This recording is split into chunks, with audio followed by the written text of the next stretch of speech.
when I've watched you debate with Ben Shapiro, Mhm. and even the preamble you guys have had for 10 minutes about, I really enjoyed the relationship that we have. I really enjoyed that we can have this civil discourse. I really like you as a person. And then it's like, and you still like each other. Yeah. It's so comforting. I can't even tell you. Well, I think that's how political discussions used to happen in the country. I mean, I don't know when it changed to the point where if you disagree with someone politically, well, that means that you can no longer be friendly to each other. You can't be friends. I mean, during the Trump era, so many families were torn apart over political disagreements. And by the way, I'm speaking all high and mighty. I just want to take a moment to take ownership of the fact that I fully bought into that mind frame. Like I totally bought into that. And there's a video floating out there somewhere of me basically saying, no, you can't be friends with someone who supports Trump or has these views because it's giving you a sense of who they really are as a person and they're a bad person. Right. Right? The That was deplorables. yeah, exactly. I remember when Hillary Clinton made the deplorable statement I worked and then for the Clintons. I loved the Clintons. and then she apologized for it because she was getting backlash. And I remember at that time being upset with her for apologizing because I had fully bought into, no, these people are deplorable. These people are terrible. And it took a lot of growing to realize that there are a lot of Republican voters who actually do not like some of the things that Donald Trump says because he does say divisive things. He does say hateful things. I hate that too. But there are certain issues that he speaks to, right? Certain either economic issues, anything that might have to do with the deindustrialization of like the Rust Belt. Those are issues that really resonate with them because no other politician has sincerely addressed those issues. They've been neglected, they've been ignored. And they've been ignored by what they view as the political elites. And so they see Trump come in, and yeah, he's a little unhinged in some of the things he says, but they see him as like a wrecking ball to the political elite or this Establishment. the establishment, exactly.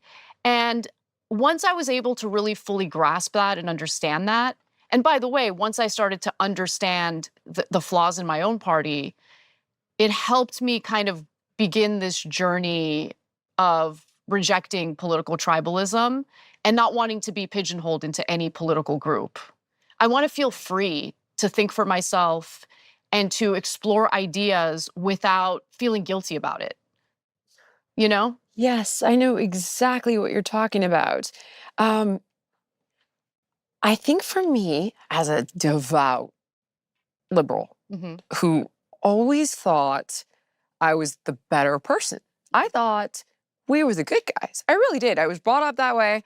And I thought, if you're a Republican, you want war. If you're a Republican, you don't care. I have changed my mind on a lot of this stuff, but you're ridiculous with your gun laws. If you're a Republican, you hate gays. If you're a Republican, you're a racist. I really honestly took the bait. And then Trump was so belligerent when he first began running and they're all rapists and racists coming over the border or whatever, criminals. And that was really abrasive. And I live in a border state. We live in a border state, my whole life up until recently. And it felt like an assault on all of these wonderful people I saw who were economic migrants wanting a better life. Right. And, then it was the woman's right to choose, and we're taking that away, and gay marriage, that's going. And I was appalled. Then I met my wife, and oh my God, I can't believe we're married because she was a Republican. Mm-hmm. And I was like, what is wrong with you? Mm-hmm. How could you possibly? And I'll never forget, she's like, you think you're such a good person. You think you're so liberal and so understanding. You guys are the least understanding, the least accepting, and the least tolerant of anybody who doesn't agree with you. Cut to, I started hearing everywhere, or at least focusing on it.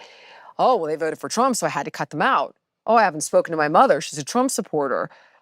I remember seeing a post on social, and I've talked about it a lot. It was on this blog called Scary Mommy. Mm-hmm. That was supposed to be funny.